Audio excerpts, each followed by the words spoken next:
안녕하십니까? 안녕하세요. 예, 저는 조관이라고 합니다. 저는 눈먼카고입니다. 잘 지내셨습니까?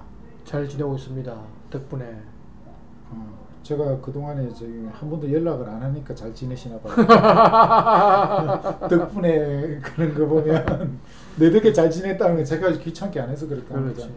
계속 연락하지 마세요. 그래서 저는 많은 사람들한테 덕분에 소리를 듣고 있습니다. 아, 진짜로? 예, 오늘도 저기 오랜만에 사무실 갔다가 잘 지냈어요? 그러니까 덕분에 그랬더니 연락 안 했구나. 그러겠습니다. 자, 오늘은 또 어떤 내용을 저희들에게 설명해 주실 겁니까? 화면에다가 보이면은 아, 다 보이구나. 이제 해석이 안 되죠. What the Incoterms rules do? 인코텀즈 규칙이 뭘 하느냐? 우리가 지난번에 인코텀즈 규칙이 그 소개문이 이제 어떻게 구성되어 있는가를 했는데 예, 그 첫 번째가 저거였죠, 그죠? 예, 그 하고 하는 거랑 안 하는 거랑 대충 이렇게 구성을 보여줘서 그래서 이제 하는 거랑 안 하는 거 뭐가 있는지를 갖다 오늘 이제 살펴볼 거다라는 거예요. 하는 것들은 정형거래 조건, 그 CIF, FOB 이런 것들이 정형거래 조건이고, 예. 이런 것들을 해석해주는 규칙이 정형거래 조건 해석해가는 규칙 인코텀즈입니다. 네. 그래서 CIF라는 정형거래 조건이 있고, CIF라는 정형거래 조건 해석해주는 조문 이게 그 CIF 규칙이라고 하는 겁니다. 그 말 잘 이해가 좀 안 되지만 네. 넘어갈까요? 좀 넘어가세요. 따지고 들까요? 정형거래 조건은 정형거래 조건이고 이제 인코텀즈는 정형거래 조건에 대한 통일적인 해석 기준이다 이렇게 보시면 돼요. 그럼 정형 거래 조건이 10년마다 바뀐다는 겁니까? 그렇죠. 인코텀즈가 바뀌기 때문에 정형 거래 조건이 바뀐 거예요. 정형 거래 조건이 바뀌었기 때문에 인코텀즈가 바뀐 거예요. 원래는 이제 그 정형 거래 조건이 바뀌면 인코텀즈가 바뀌는데 지금은 이렇게 좀 뒤바뀐 면이 있어가지고 이런 것들을 규칙을 바꿔주세요 하게 되면 오히려 이제 선제적으로 ICC의 해석 규칙을 바꿈으로 해가지고 정형 거래 조건이 바뀌는 걸로 요즘에는 그렇게 된 것 같습니다. 알겠습니다. 아주 훌륭한 설명이시군요. 항상 설명은 그렇습니다. 아니 근데 이제 정확하게 설명을 갖다 하는 게 항상 정확하게 설명을 하는 게 항상 이해하기 쉽지는 않다라는 데서 내가 뭐 어려움이 있죠. 인코텀즈는 잘 모르기 때문에 인정하겠습니다. 자, 그래서 인코텀즈는 그 보니까는 뭐라고 돼 있죠? 가장 흔히 사용되는 세 글자로 된 정형거래 조건 11가지를 설명이라고 돼 있어요. 세 글자로 돼 있죠? 네. 세 글자 아닌 게 있어요? 없습니다. 다 세 글자죠. 다 세 글자. CIF, FOB 뭐 이렇게 세 글자로 돼 있는 정형거래 조건 11가지를 설명한다. 그래서 정형거래 조건마다 해석해주는 규칙들이 있다라는 거죠. 오케이. 그래서 이 세 글자로 된 정형거래 조건은 기업 간 또는 판매 구매 계약에 있어 거래 가능을 반영한다라고 되어 있는데 오케이. 계약의 일부분이다라는 거죠. 그래서 네. 5번에 보면은 이제 이런 우리 것들이 이제 규정하고 있는 것들은 다음과 같다라고 했는데 사실은 한글로 보시죠. 저도 그러고 싶었어요. 어차피 이거 뭐 조관님이 해석한 거니까. 그렇죠. 그 해석이 위에 것보다 보통은 번역본 보다가 성질 나가지고 원문 보지 않습니까? 그렇죠. 여러분들 원문 보다가 성질 나가지고 번역본을 보게 될 거다. 이건 너무 자만심이 강한 거 아닙니까? 제가 그 밤낮으로 이렇게 고민해가지고 번역한 거예요. 마음에 안 드는 부분 좀 있던데. 그거는 이제 이해를 못해서 그런데. 자, 그래서 인코텀즈 규칙은 다음을 규정한다라고 되어 있는데 인코텀즈 조문이 몇 개씩 있죠? 10개, A 10개, B 10개. 그렇죠. 그게 나와 있는 것들이 이제 규정을 하는 건데 가장 대표적인 게 의무, 매도인은 매수인한테 뭐 해주는가, 매수인은 매도인한테 무엇을 해줘야 되는가, 그래서 규정하고 있죠. 그런데 여기서 중요한 거는 의무라는 거예요. 의무. 그 보험계약을 체결하는 거, FOB에서 보험계약을 갖다 체결하나요? 보험에 드나요? 안 드나요? 누가요? 수입상이?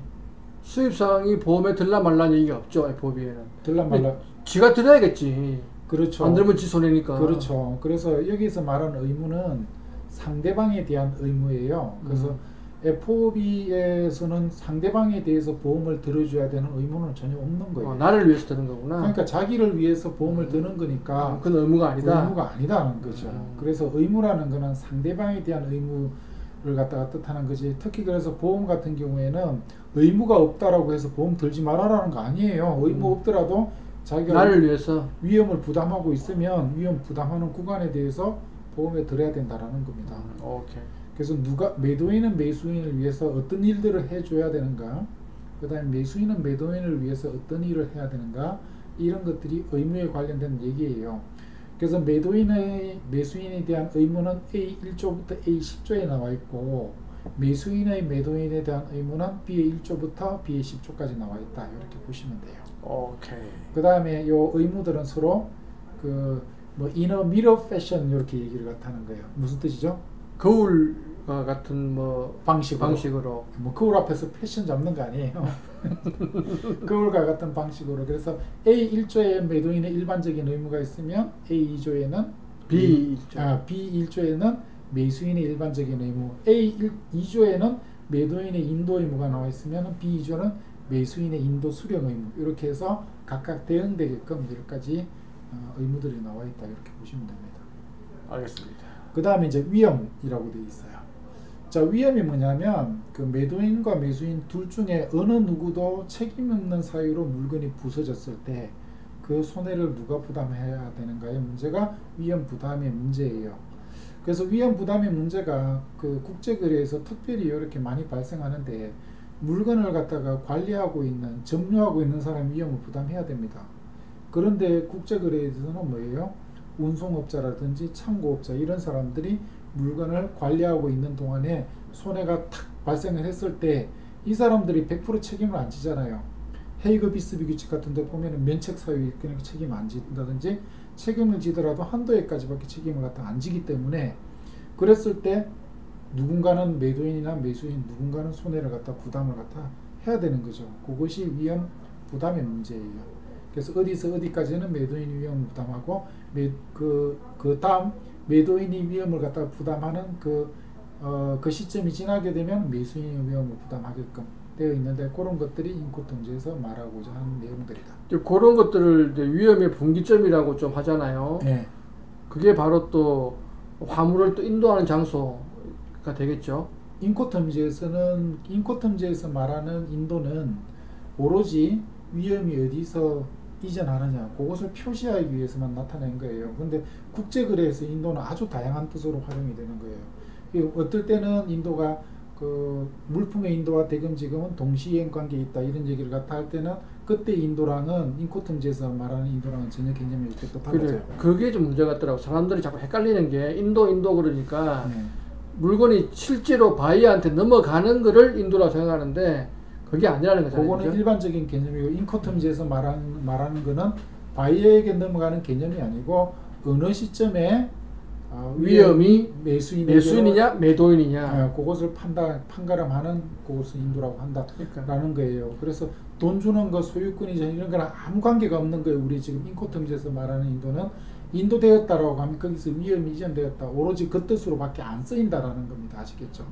실제로 물건을 갖다가 물리적으로 점유가 이전됐다, 그 얘기랑 아무 관계가 없는 겁니다. 인도는. 아시겠죠? 자, 그래서 뭐 경우에 따라서 이런 거죠. 그 운송인한테 물건을 갖다 넘겨주면 C로 시작되는 규칙하고 F로 시작되는 규칙 위험이 이전되어 버리죠.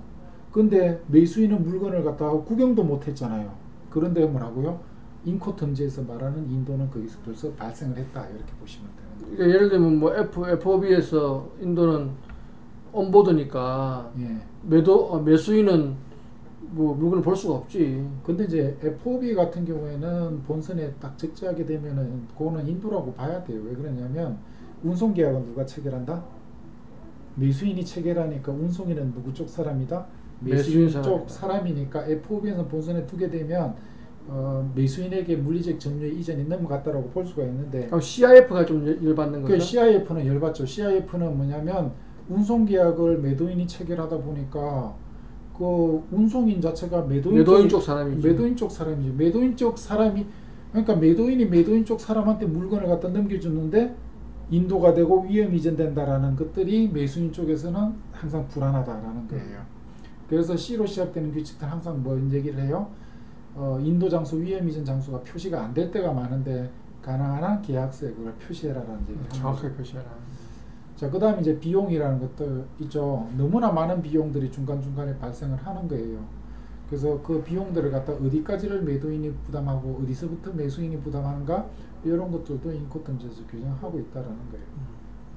그래서 C로 시작되는 경우에는 C로 시작되는 규칙을 제외하고 나머지 7가지 규칙은 위험의 분기점하고 비용의 분기점이 똑같습니다. 그래서 그렇죠. 인도되게 되면 위험 이전되고 거기까지 비용을 매도인이 부담하는데 C로 시작되는 거는 인도되는 장소가 위험 이전 장소인데 매도인이 추가로 목적지까지 운임 경우에 따라서는 보험료까지 부담한다. 그게 이제 4가지인데 예. 예를 들면 CIF, CFR, CPT, CPT, CIP. 그렇습니다. 그 중간에 I가 들어가는 거는 보험을 부담하는 거고 부담하는 거다. 거기 I가 없는 거는 보험을 부담하지 않는 거고. 예. 그러니까 그거는 매수인이 보험을 들여야겠죠. 네.